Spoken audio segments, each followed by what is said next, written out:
The Tethys sliced through the inky blackness of space, its engines humming in a steady rhythm. Inside, Captain Adam Hawke stood at the helm, his eyes locked on the holographic display that illuminated the command center. They were nearly at their destination, HD 2794DE, a mysterious exoplanet in the Aries constellation, just over 59 light-years away. The planet had sparked worldwide interest.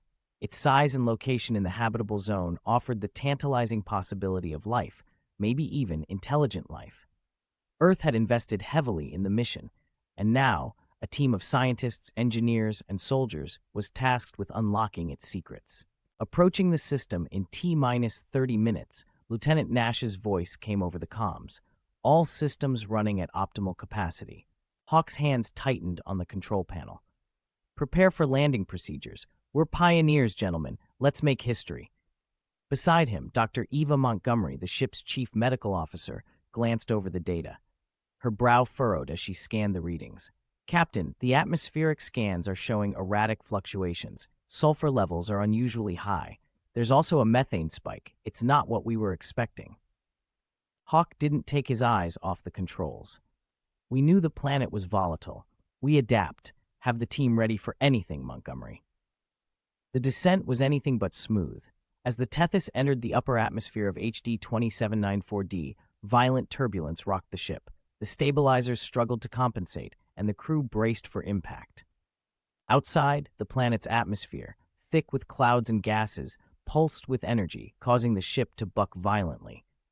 "Brace for impact," shouted Nash as alarms blared throughout the ship. Hawke's voice rang out, trying to steady the crew, but he knew their chances of landing intact were slim. "Stay with me, people." With a jolt that felt like the end of the world, the Tethys struck the planet's surface. The sound of metal ripping apart and the shock wave from the crash echoed through the wreckage as crew members were tossed around like rag dolls.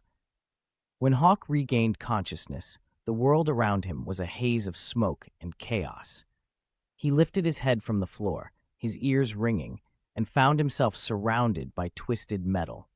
The air was thick with the acrid smell of burnt fuel and sulfur. He could feel the ship's systems failing, the emergency lighting flickering in and out.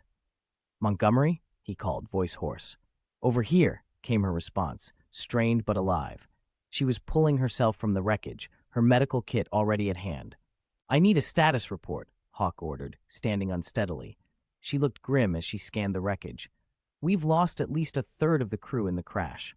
The rest are scattered across the site. Some are seriously injured." "Damn," Hawke muttered. "We need to regroup. We're not going to survive long out here unless we get organized. Find the others, now." The survivors were scattered, but not all were willing to cooperate. As they made their way through the dense jungle of HD 2794D, the air heavy with humidity and the strange scent of the planet's unique flora, the crew quickly realized they were not alone. Strange, dinosaur-like creatures roamed the jungle, their massive bodies lumbering through the underbrush. The air was filled with the guttural sounds of beasts as they fought for dominance in the harsh environment. "Keep your distance," Hawke ordered. "We don't know what we're dealing with yet." But despite the looming threat of the planet's wild creatures, the crew's biggest danger came from within. In the aftermath of the crash, tensions ran high. The survivors were not used to the brutal realities of an alien world. Resources were scarce, and soon, friction began to flare between the team members. Some began to question Hawke's leadership. Others, like Sergeant Dax, a soldier with a violent streak, felt they needed to take charge by force. "We've got to secure resources, or we'll all die out here," Dax shouted, his voice growing more erratic. "We don't have time for diplomacy, Hawke. We need weapons, food, and shelter, now." "We'll stick to the plan," Hawke said, trying to maintain order. "Everyone works together. We survive together." But Dax wasn't so easily swayed. A rift began to form between the survivors, with Dax rallying a small group to challenge Hawke's authority. As the days passed, their situation grew more dire. The primitive world was unforgiving. One night, a massive carnivorous creature attacked their makeshift camp, tearing through their defenses and claiming 2 of the crew members before they could react. "Dax, what the hell were you thinking?" shouted Dr. Coleman, the biologist. He stood over the remains of the fallen crew members, his face twisted with fury. "You said you could handle it. Now look at what you've done. You're weak, Coleman," Dax spat back. "You don't get it. This world isn't kind. We're on our own. Either you're with me or you're dead." Remember, the argument escalated, tempers flaring until, in a horrifying moment of rage, Dax struck Coleman down with a brutal blow.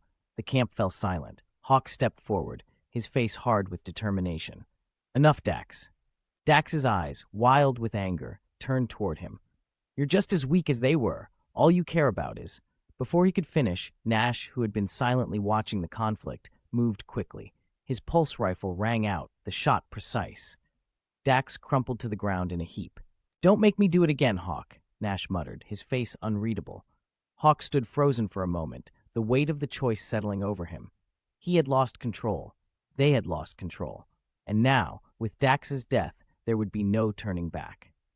Now, only a handful of crew members remained: Hawke, Montgomery, Nash, and a few others. The internal conflict had taken its toll. The planet's creatures were terrifying. Massive predators stalked them, lurking in the shadows, and the planet itself seemed to conspire against them. One evening, after a long day of searching for food and supplies, Montgomery paused, staring out at the strange alien landscape. "Hawke," she said quietly, her voice betraying a vulnerability she hadn't shown before. "Do you think we'll ever get back home?" Hawke looked at her, his expression unreadable. "I don't know. Maybe, but I do know one thing.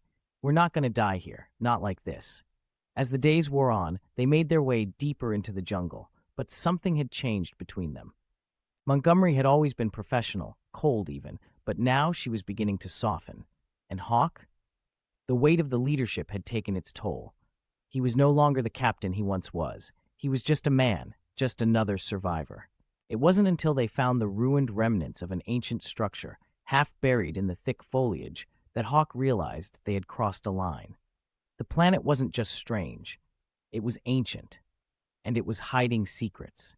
Weeks later, as the last of their supplies dwindled, the last two survivors, Hawke and Montgomery, stood before a vast, open valley, the sun beginning to set on the horizon. Montgomery looked at him, her eyes wide with a mixture of exhaustion and something else. "Do you think this is it? Our beginning?" Hawke stared at the horizon, the orange light of the dying sun casting long shadows across the valley. He could feel the weight of history in the air. They were survivors, yes, but in this strange new world, they were also the seeds of something else, the possibility of a new life. "We'll make it," he said, his voice steady. "This is just the beginning." They were not just the last of their expedition, they were the first of something new, and in that moment, something ancient stirred in their hearts. They had become the progenitors of a new world. Coincidence or predestination? His name, Captain Adam Hawke. Her name, Dr. Eva Montgomery. Adam and Eva,